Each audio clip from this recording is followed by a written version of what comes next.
Right. And even guys who do like gig apps, I mean, they work off the apps that, they got to do different things. They're good money. I don't use them, but I've heard of people getting $500-600 just to pick up a few boxes. That's Mm. coming to an end. You see, That's coming to an you see end. what I'm saying? That's coming to So, an end. Mark, That's did you coming mess to up an the you end. game? know. Did I mess up what? Did you mess up the game putting out the game?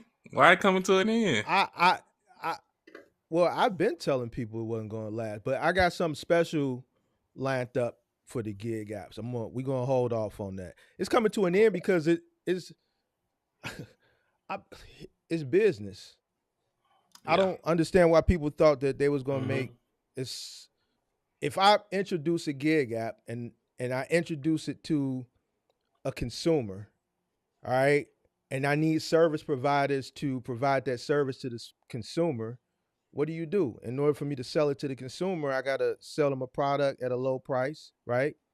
Make it convenient, sell them on the convenience and a low price, but I also got to sell it to the service providers to get people on the platform. What's a good way to get the service providers on the platform to meet the demand? Pay them a high price. We dealing with VC money. This is what the VC money is for. Once we crush the competition, acquire all the competition, and people get accustomed to utilizing it, now what? We got to make money. All right, Yeah. so we're gonna raise the price for the consumer. We're gonna lower the price for the service provider. Like it wasn't gonna the best model for the gig economy is Uber and Lyft rideshare. Yeah. Hmm. So any gig, you know, platform that's new, it's gonna do the same thing that every gig platform before it did. It's gonna pay the service provider a high price. It's gonna sell convenience to the consumer at a low price.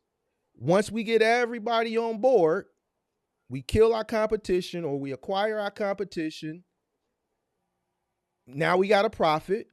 We raise our price for the consumer because now they're accustomed to using it.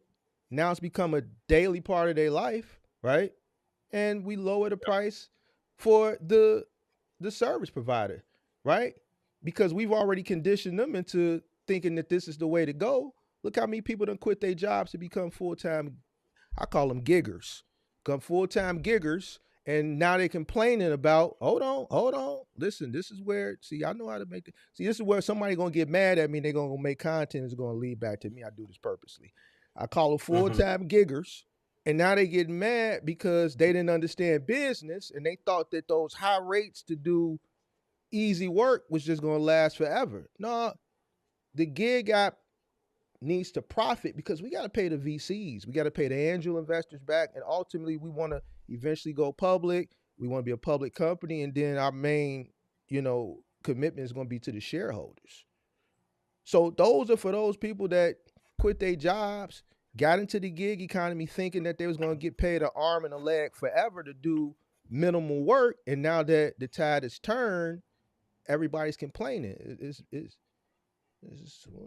what it Do is, you bro. do you think a lot of these giggers are out here to make a lot of money, or just for the aspect of freedom from a corporate 9 to 5 type job nowadays?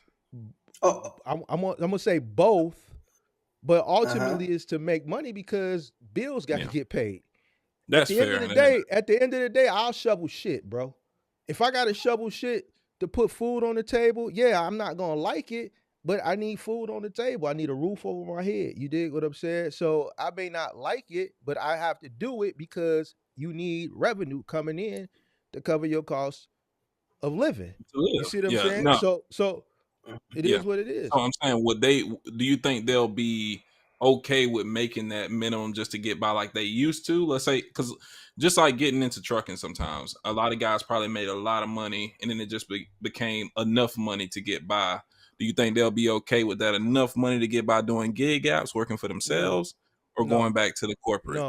no, no. Gig money is not enough to sustain the cost of living. It's just not. At Yeah, least here is not.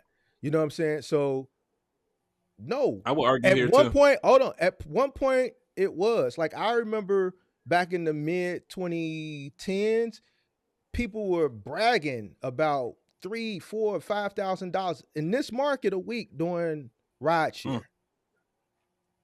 You see what I'm saying? I don't think those people are making $4,000 a week in 2025 doing ride share. Why? Because the supply is high. The supply is high, and they got them stuck doing it. So that's why they call it the trap. They stuck in the trap. They've gotten conditioned to working mentally when they want to work, and they complain about how Uber and Lyft keep screwing them over, but yet and still they keep doing it because mentally they conditioned to being into that work when I want to trap. So they're gonna keep doing it. They're gonna keep doing it, but they also gonna keep complaining too. You see what I'm saying? So no, Uber and Lyft are still not profitable companies since 09, 1 quarter, Q4 of 2023. So they're still chasing profitability. So if they're still chasing profitability, what needs to happen? They either going to continue to go up on the consumer, and they're going to continue to go down on the service provider until they find that sweet spot of profitability. And then that's just what it is. It's business. They're not going to continue to operate at a loss forever. They can't. They got a lot of money. You see what I'm saying? They got a lot of money. They can go another 10 years at a loss. But they're ultimately chasing profitability. That's the goal. And somebody's got to pay for it. It's going to be the consumer, and it's going to be the service provider. Just is what it is. And as they continue to go down, the cost of living is continuing to go up. So the answer is simple. Yeah, maybe their long-term goal is something like automation where you got driverless cars, so you don't have to pay for the labor for the worker, and the application is really bringing in most of the money versus somebody having to do the job. They have to pay that overhead. Maybe they got a more long-term goal. You know, I can't really think of how that's going to work. For like an Uber. Yeah, a lot of the gig guys. But let's look at it from a gig perspective, because this is kind of off topic, but I don't know. We hear Yeah. From the trucking perspective, like Curri or freight, all these apps are still no Curri, the app. These apps are new, but guess what? Curri was paying, I guess, decent rates until they weren't,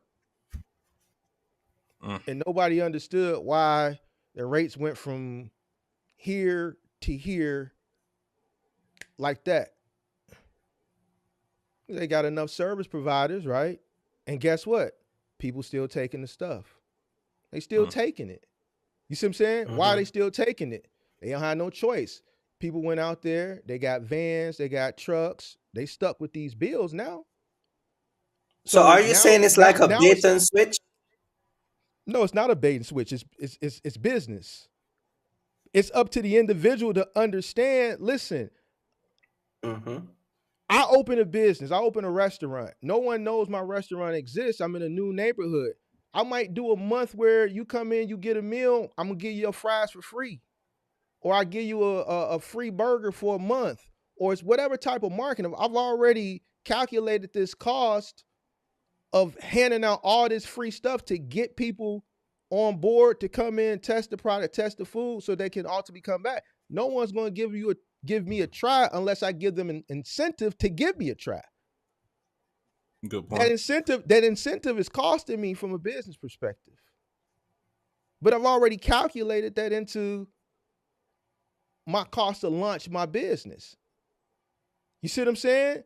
Ultimately, I'm going to plan on getting a return on investment. Eventually, I'm going to cut that off. I'm not going to give a customer a free product forever, right? Yeah. Same thing with your Curri and your Roadies and your freights and your dispatch. If we're selling this product to a consumer, a retailer, and then they're pushing it to the consumer, now we got these volume of orders. We have to have service providers on the platform to handle the demand, right? What's a quick way to get people on the platform? Pay them handsomely. Get them over here. I need them. If I'm Curri, I need you off dispatch. I need you off freight. I need you over here, right? I'm going to pay you handsomely. I'm going to try to crush my competition till they fold, or we're going to acquire them. We want you over here. And then once we saturate the market and we get enough service providers to meet the demand, and now we're oversaturated, now that competition is there. We see what's on that platform. Oh, this buddy went out and bought a brand new 2025 T350. Man, he got a note on him. Guess what he gonna do when we drop the rates? What you think he gonna do? He gonna keep working. He gonna complain, but he got that note to pay. Is it their fault? No, it's not their fault. It's business, because the person should know what's going on. This ain't gonna last forever. It's a new company. Eventually, they're gonna lower the pay.